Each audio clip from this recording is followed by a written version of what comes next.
Welcome to Business Talk Sister Cock. I'm Becca, and today's podcast episode is how to start a party rental business. And with me today, I have a special guest. I would like you to introduce yourself, Ted Arnoldy, and tell me a little bit about what you do. So thank you so much for being with me. Yeah, so my name is Ted Arnoldy, like she said. So I rent all party rentals, tents, tables, chairs, and we started with bounce houses.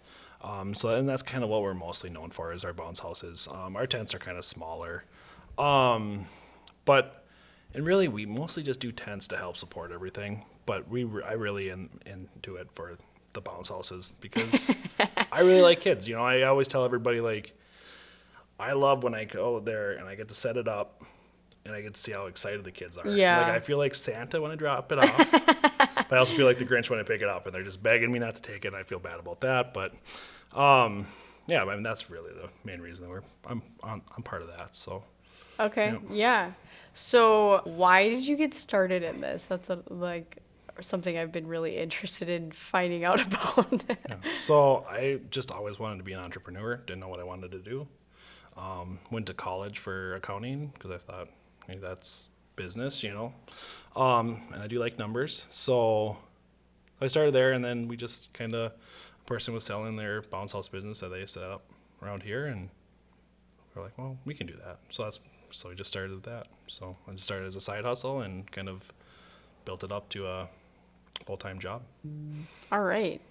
Yeah, wow. Okay, so that's how you got into it. Mm-hmm. How do you do what you do? And I have lots of questions on this, but tell me just that whole first, you got the bounce houses, and then how did you figure out how to run it? Did they teach you anything? Or? Well, we had a little instruction off the bat, Okay.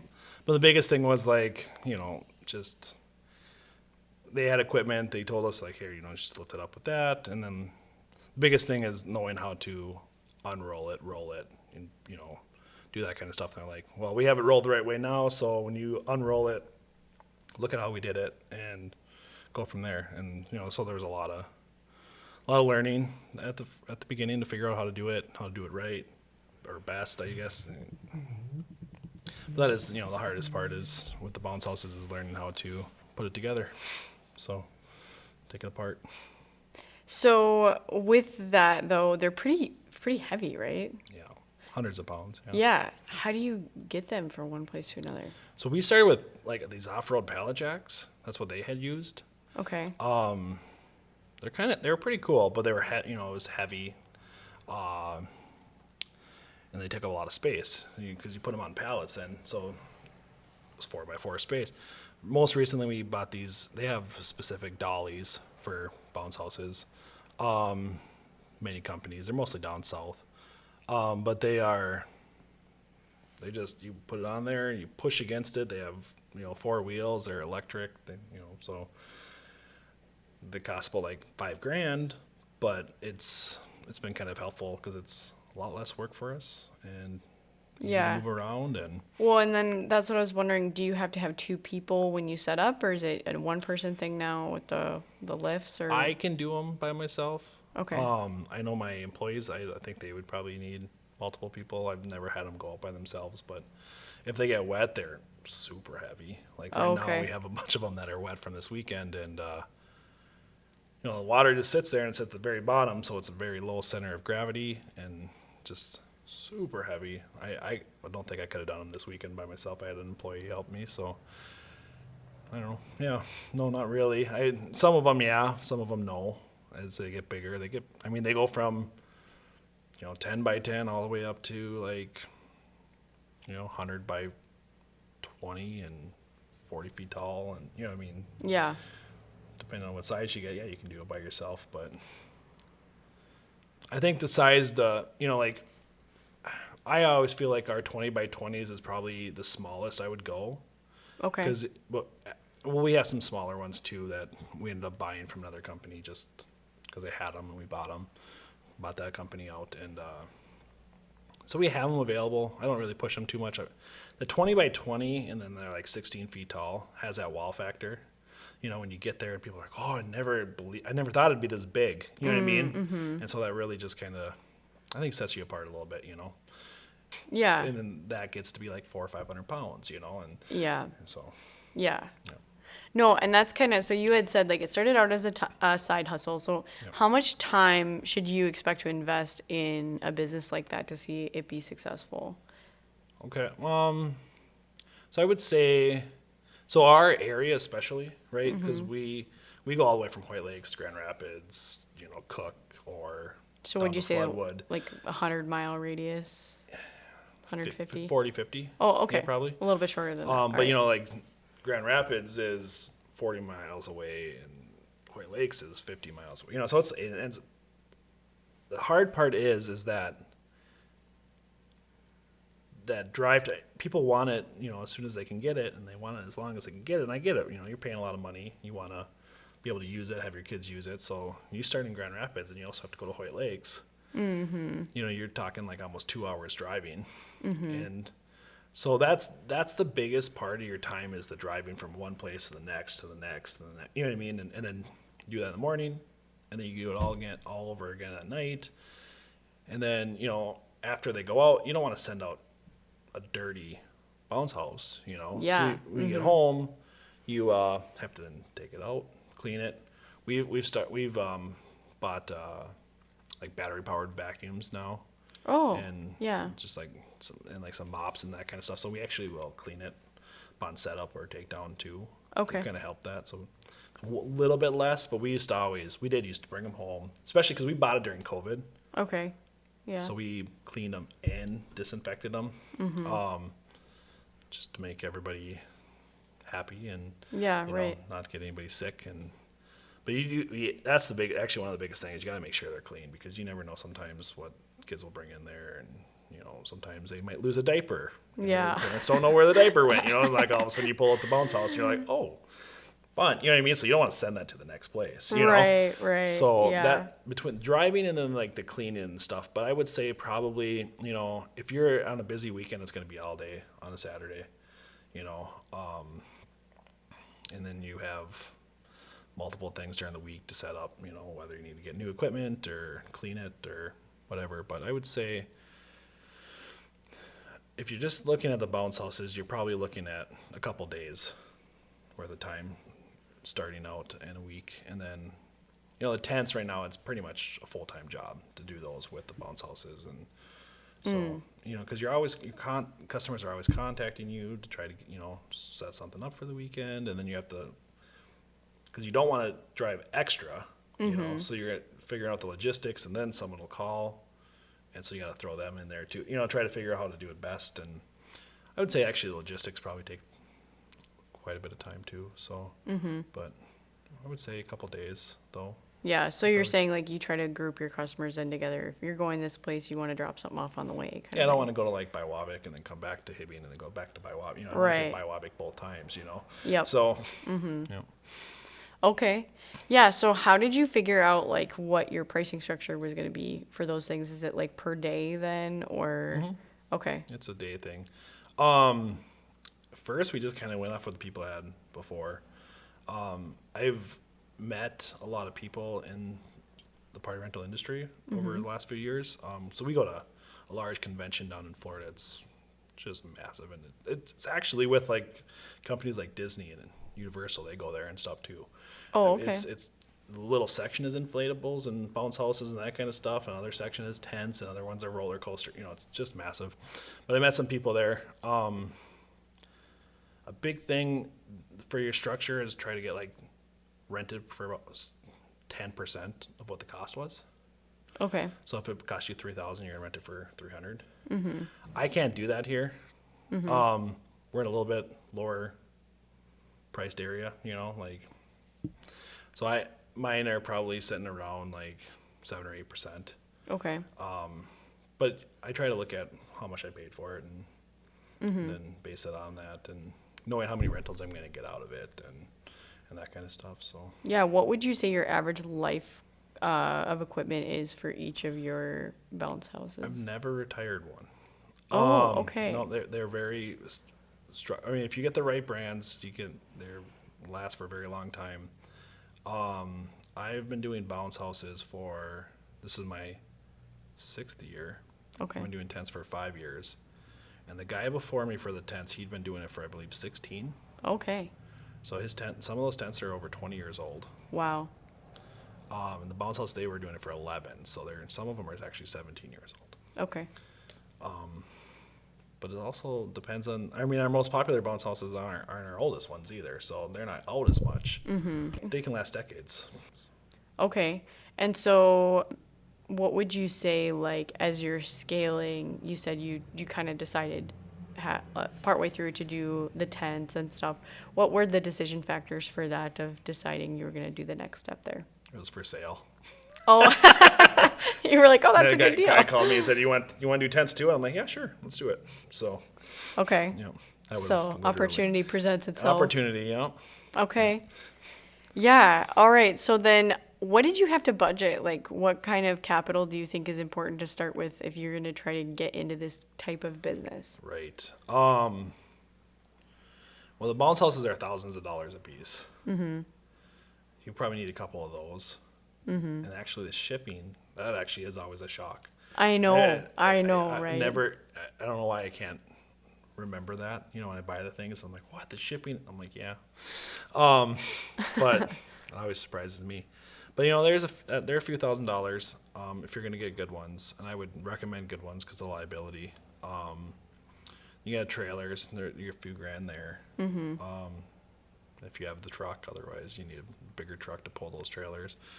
Blowers cost a few $100. Stakes cost, sometimes they come with bounce houses, depending on the company, but they cost a good chunk of money too. Sledgehammers, you know, extension cords. One of the bigger things though is actually like insurance. Yeah, I was going to ask you about that too. I mean, and right now, when we started, I thought it was pretty outrageous, but they've only like doubled in price over the last like 6 years. And that's when, like, we've never been sued, anything. They've just been double. From what I'm seeing now, it's like, it's going to cost you, and if you can find one of the better companies that specializes in bounce houses. Otherwise, if you just go to like your regular insurance agent, they're not going to find these people. Okay. I think if you can find a good one, like right now our minimum is like $5,000. Okay. So it kind of really hurt. It's hard to get started because of that right now. Like 6 years ago was different. And plus we also had a built up clientele. Yeah. You know? But just to be able to rent enough bounce houses to pay cover for the insurance alone is the hardest part. Yeah. And so you almost need like a nice cash balance starting out just to be able to cover, because you're going to lose money the first few years right now if you're starting fresh. Okay. I mean, up here anyway. Yeah. I would say down south it's different. You got 12 months, right? Mm-hmm. Not a big deal. But around here, they're going to charge you $5,000 and you got 4 or 5 months to go, you know?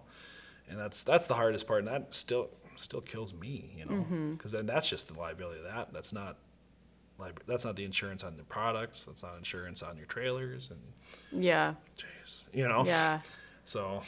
Yeah, and I was going to ask you about that too. Like, how do you plan a bounce house business plus all of your other things around the seasonal weather that we have up here with like the long winter? It's the most stressful part. Okay. It is. It's just, yeah, you're like, okay, like for like the tents and stuff, we try to set up on Thursdays because I don't want to set up morning of, because first of all, people want to set up underneath them. You know, they want that time. Mm-hmm. So we try to make sure they have that time for that. And then, so, okay, let's go Friday, right? And like, well, what happens if just unexpected thunderstorms come around, which happens around here, right? Mm-hmm. A lot of times. So we try to set up on Thursday. But that doesn't necessarily mean we can, you know, because who knows? So go Wednesday. So it's like, and then you have to schedule with people and make sure that, you know, if you're too early in the week, well, do they take that time off for work, you know, for like tents or whatever, you know? Bounce houses, unfortunately, like they don't go out in the rain. Try not to. They did this last weekend because it was unexpected and it's too late now once you get them up there. But they don't go out in the rain. They don't go. It's got to be above 50 degrees for everything to work properly. It can't be too windy. So if we get it out there and we're like, okay, everything looks good, we get out there, then unfortunately, like that's, you know, the job's done, right? Mm-hmm. But then otherwise, like we try to make sure that like, hey, this doesn't look good tomorrow. Mm-hmm. So you're kind of communicating with your customer. Yeah, we try to always communicate with them. We can't come out, you know, but we understand like that's not your fault. So we do a full refund. you know, and all that kind of stuff. So, which a lot of people don't. A lot of people wonder why, like, you got to get something out of it. But, like, I don't know. I feel like if you're not going to deliver a product, I'm not going to charge you for it. Like, if I went to a restaurant and, like, they have to unexpectedly close, they're not going to be like, well, we're still going to charge you a little bit for the meal you ordered, even though you didn't bring it out. Like, no, if you didn't bring it out, you shouldn't get charged, right? So that's why I feel like I didn't bring the product out, I'm not going to charge you. So, which kind of can stink sometimes, but it is what it is. So, Yeah. So tell me, like, what kind of maintenance does it look like to ensure your business keeps going? Is there like professional bounce house sewing companies, or what is yeah, what does that look like? They're all over the country.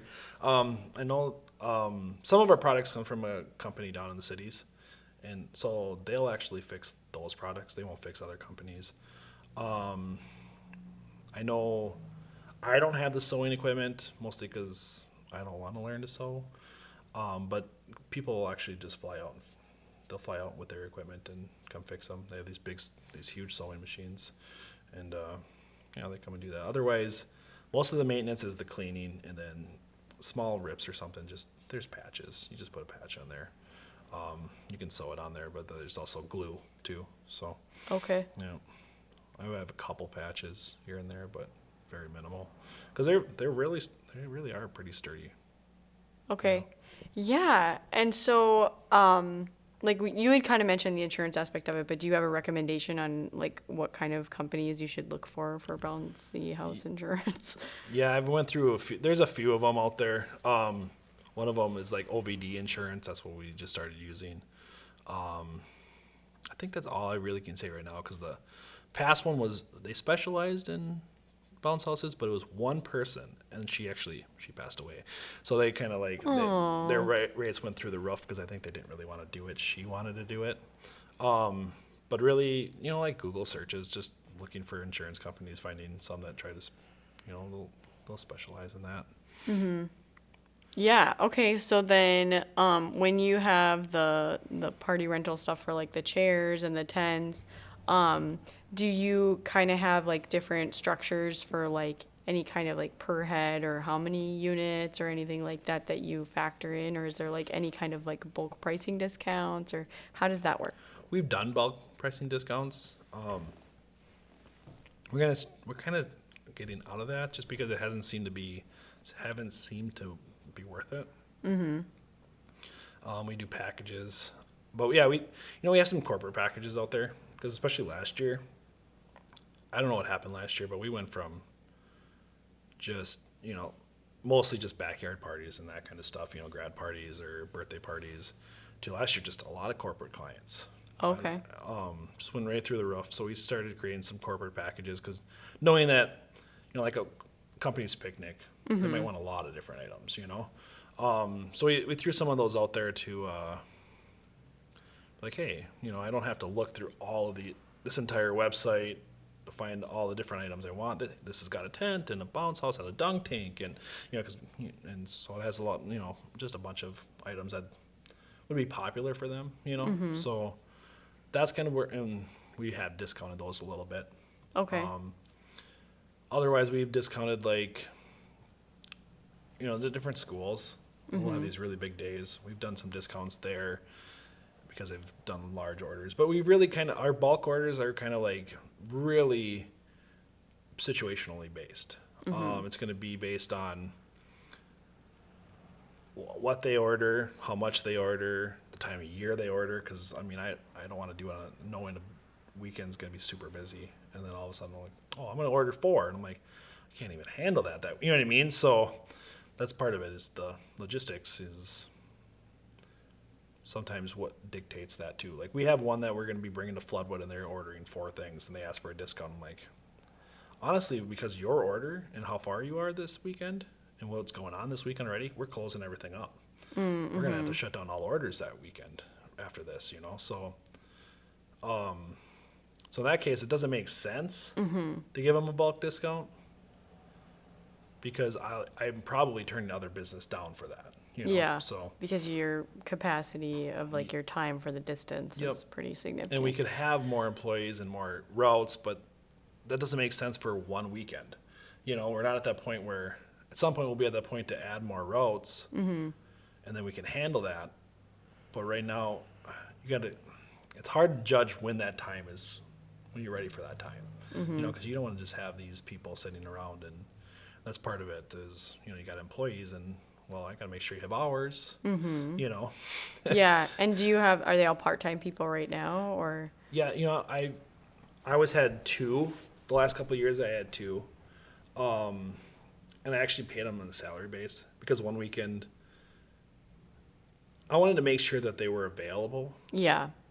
And at the same time getting paid enough, to want to stay.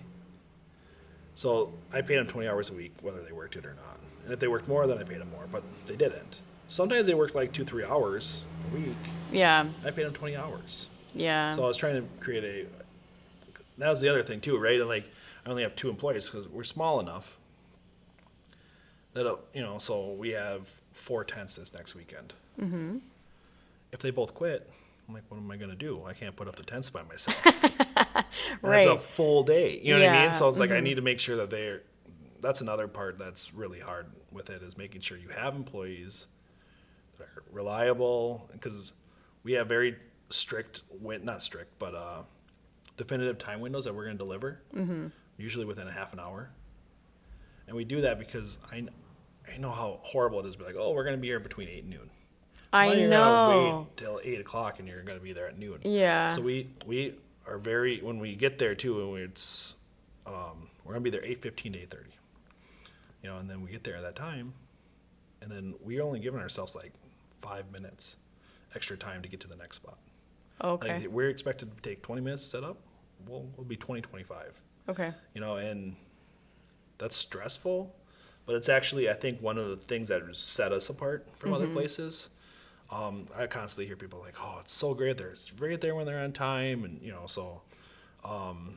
Which is so true. I experienced that with like deliveries for like construction companies and stuff. And they're like, oh, we'll be there between this time and this time. All their automated emails tell you that. And then Right. they don't even show up in that time period. Yep. And you're like, I was here for 6 hours. Yeah.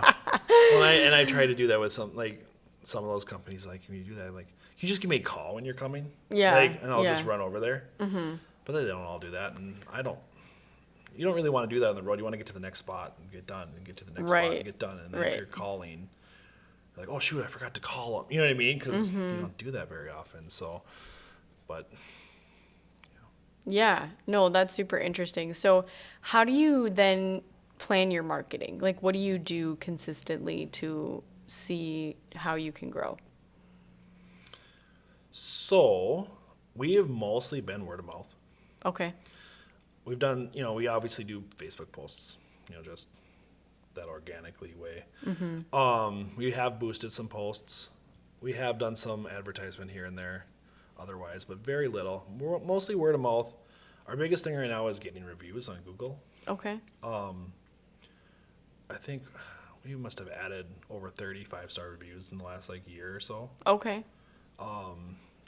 We usually get 1 or 2 every weekend. That's been kind of our bigger thing, and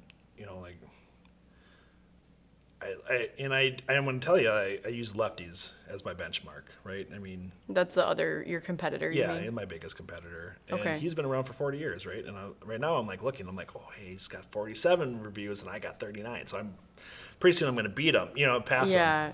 So you're asking your customers every time, like, hey, can you give Yep. us a review? Yeah, so we have online booking platform, and Okay. then part of that is when it's all done, it sends out a review request. Okay. And it's just a link, type, enter, done, Mm-hmm. So that really helps, because most people aren't going to go on the Google and do that otherwise, unless it's easy, right? So unless you're mad, that's usually when people do that, right? They're mad, and then you get the bad review. And then you have to figure out how to resolve their issue publicly rather than you could have just called me and told me you were upset. Right, yeah. Yeah. Or sometimes there's nothing you can do. We have one-star review out there. I'm not 100% sure who it was, because the name doesn't make sense compared to the orders and stuff. But I'm pretty sure, based on the timing, it was just one where, for some reason, they shouldn't have been able to book on our online platform because we were out. Okay. And they did, and I called them right away. I'm like, hey, I'm sorry, we just can't fulfill this order. Like, it shouldn't have let you do that. I know it's a small order, but we just can't do it.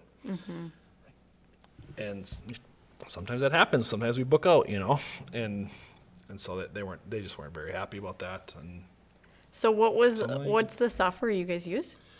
it's called Bouncy Castle Network. Wow. Yep. Very niche. It's actually out of the UK. Because actually, bounce houses are huge in Europe. Really? I didn't know this either, but it's huge. Okay. So in the place in England, they have it. There's a place in Ohio too. It's called Inflatable Office. They were pretty good too. We like the pricing structure. They're all different. And then there's another one it's called Event Rental Software. Those are the three big ones for this industry. Event rental software is going to be your really big clients because they're expensive. Okay. They're very expensive. They have way more features, but it's way more features than you need when you're at this level. Right? And then the inflatable office it's free, and then it gets for a certain amount of units, and then it goes up. Our problem is the way we set ours up is we have all these products, but then the same product is another product just to make it work out nicely for us. I don't know how that makes any sense, but we end up having just tons of products, so then it ends up costing a lot more. And the one that we found with BCN it's just $100 a month, no matter what you have, and unlimited. So we figured as we grow, we don't have to worry about that getting, it's just something not to have to worry about. Right. So that's why we use that one, but. Yeah, so like when you go there or like say when they sign up, do you have any kind of like waiver releases that you make people sign before they even like receive the equipment or anything like that? Yep, and actually it's right on the booking. When they book, they have to sign their name. Okay. So. And your insurance is still that high even after that? Wow. Yep. I feel like that would be pretty low risk kind of insurance or like companies. I don't know. We've had, as far as we know, we have sent out. I think we were probably. I don't even know how many bouncy houses we've had out, but I think we're probably in the thousands at this point. As far as we know, we've had 3 broken arms. That's it. Okay. No one's really gotten hurt. But broken arms, you could do that on the playground. Exactly. So it's like, well. They're really not that dangerous. They get a bad rap, and mostly it's because the company's being just unsafe. You see them flying around. Well, it takes a lot of, once they get up, Yeah. they'll go. But it takes a lot of wind to get one actually up. Okay. And it takes a lot of wind to pull those stakes out. So you see the videos of bounce houses flying around. That's extreme circumstance. They should have never been up in that weather, So people will just say, yeah, whatever, it'll be fine. I've done this before, it's fine. Or setting out products that aren't up to stuff. I won't say one of the companies, but I know that some people that I knew were renting a jousting thing. Okay. This company was just, we have more holes. We'll just throw an extra blower on there. We'll just throw 2 blowers. Instead of like patching the holes, Yeah. they were just throwing more blowers on there. I'm like, well, yeah, that's not safe. Yeah. So usually if you have a responsible company that knows what they're doing and doing things right, you're not going to have problems. I mean, one of the arms that broke, a girl just ended up she fell on top of them, on the inside. Another one, the kid jumped out of the bounce house and just kind of landed weird on the ground. He didn't actually break it on the bounce house. He landed on the ground. Yeah. So they're pretty safe. I mean, Yeah. I'm sure there's been bloody noses, from kids bumping their heads or whatever, but that's another thing is, part of the unsafe thing is you're going to throw 15 kids in a tiny little area bouncing around. They're going to run into each other, so that's part of it. We have 6 to 8, depending on the size, just be smart. Yeah. So. You kind of tell people that, Yep. This is your max for the amount of people in there. And so you also go to events, though, too, right? Yeah. You do charge per head or something, and you just pop it up at a different event or a festival or something. Yeah, we do. I think we're at 3 events right now. We go to Hoyt Lakes Water Carnival. Okay. That's just it's a nice event.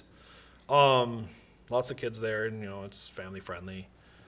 And then in here in town, we do the kids carnival at City Hall before Jubilee, and then we pick it up and we bring it over to the street dance, and we do that for kids for a while, and until it gets to adult, I guess. Then we back it up real fast and we leave. So yeah, at some point, kids they're gonna go to bed. Yeah, like, yeah, exactly. Yeah. Okay, so then with that though, like as you've done those, kind of like do you have to get a permit to put it up or anything like that as part of the event or anything? Yeah, we're just used like as a vendor, any vendor that would be there. So, Okay. Yeah. And then do you find that like better or not so much? Because then you have to staff the whole thing Right. the whole time. Mm-hmm. So what have you found in doing those? Like, would it be something that's like, oh, if you were in a really busy place, this would be good. Then this is what your cost should be.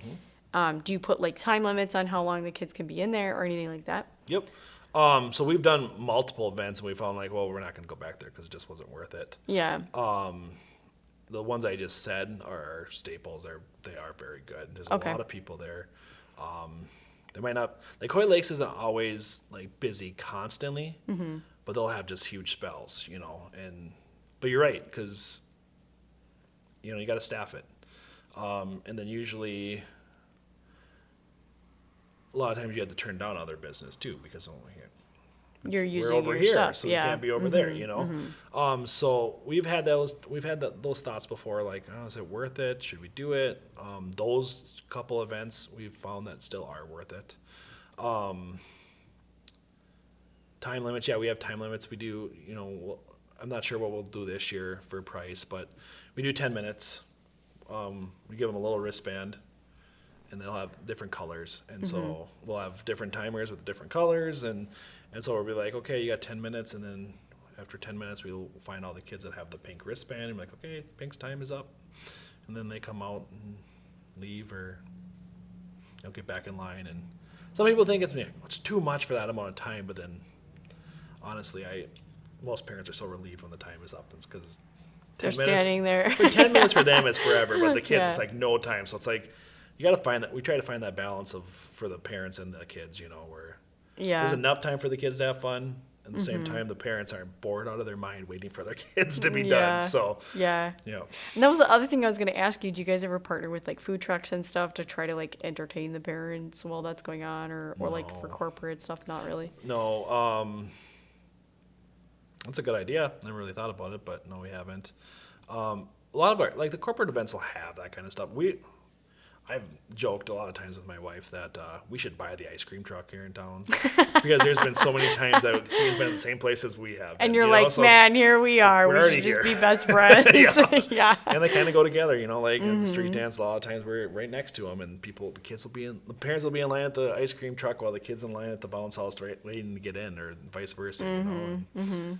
Yeah, absolutely. Okay, so we're going to transition to the gawk portion of this episode. And I think we're going to follow up with another episode after this just because I am like really excited about asking a couple more just about your background and like other things that people should be thinking about with this kind of business. Sure.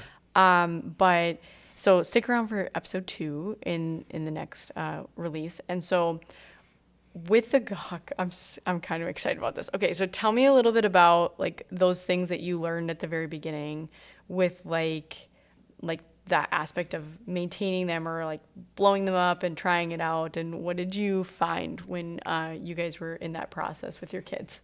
Well, first of all, we were horrible at rolling them up. They were so ugly. They were so hard at moving around. Okay. But we did have, times where the very first time we put out the bounce house, we just put it out for my kids to like just jump around, and so we could learn what we're doing and they could have some fun with it. So we had one, and it was 6 years ago, so my daughter was I think 2, and so she was jumping on it, and it had like there's a Velcro thing, and we didn't realize it was there, and underneath the Velcro was a big zipper, and so the zipper is there so you can like air it out faster, because the biggest thing about rolling it out is getting the air out.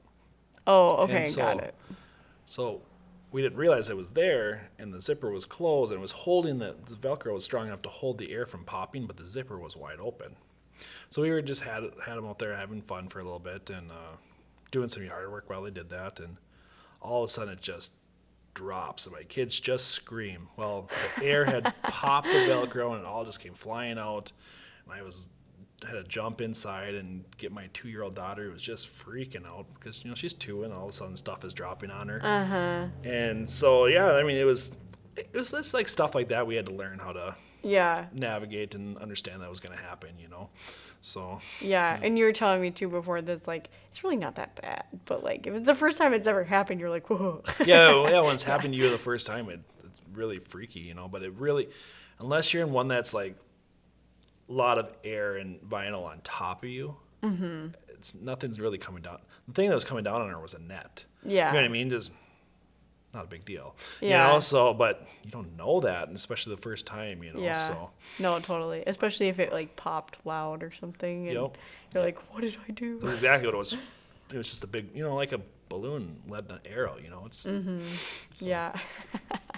Awesome. Well, thank you for joining me for this episode. Yeah, absolutely. I've really enjoyed it. And if you are listening and you have thought it was great, you should give it a review on wherever you are listening. And join us next week. Ted's going to be back to talk a little bit more about some other parts of his business. Thank you.